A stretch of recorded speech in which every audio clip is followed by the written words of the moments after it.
Parce que je suis le meilleur candidat. Parce que je suis porteur du plus beau projet. Parce qu'on a mis les citoyens dans le moteur. Parce que c'est nous qui connaissons le mieux cette région. Qui est de bâtir une région prospère, généreuse et fière. Une région qui sera capable de répondre enfin aux grands défis du chômage. Pendant des mois, nous avons ouvert une plateforme où des centaines et centaines de contributions sont arrivées et nous ont permis de construire un programme et une charte éthique qui fait vraiment sens. Parce que je pense que les autres formations politiques ne sont pas à la hauteur des enjeux. Parce que je suis consciente des atouts, je connais les forces de notre région. Que s'il ne s'occupe pas de la démocratie, il ne faut pas se plaindre ensuite qu'elle soit malade. Que c'est une erreur. Je suis même moi pour le vote obligatoire.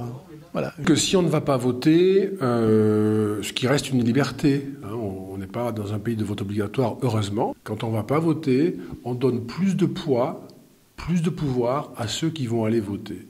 Je leur dis qu'il existe... pour ceux qui sont lassés des pratiques de certains partis politiques, qu'il n'existe pas que le Front National et le vote extrême d'un côté et que l'abstention de l'autre.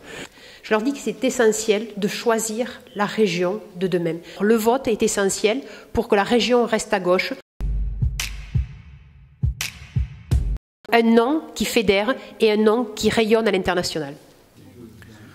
Moi, je pensais que comme on avait donné la capitale à Toulouse, je pensais qu'on pouvait garder le nom Languedoc-Roussillon. J'aimerais que le nom du Midi soit intégré parce qu'il correspond à un patrimoine historique. Alors, le citoyen Gérard Onesta a fait son choix. C'est Occitanie-Catalogne. Donc moi, j'hésite entre deux, soit Languedoc-Roussillon, soit Occitanie-Pays catalan.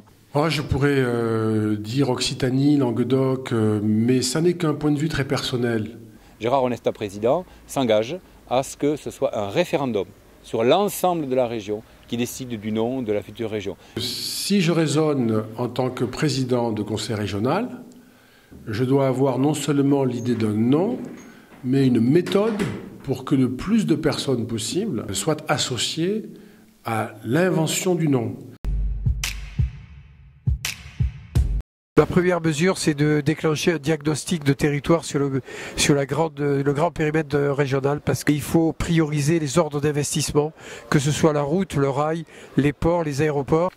Ma première mesure, c'est une première décision, puisque je m'y suis engagé, c'est de renoncer à toutes mes activités, celles que j'ai aujourd'hui par ailleurs, mon métier, professeur d'université.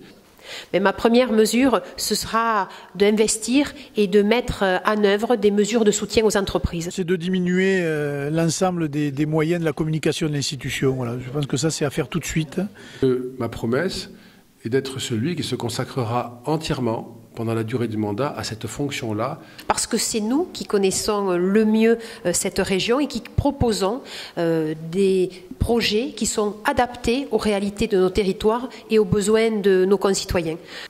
La charte éthique et démocratique. Sur la communication de l'institution, que ce soit les journaux, que ce soit les sites internet.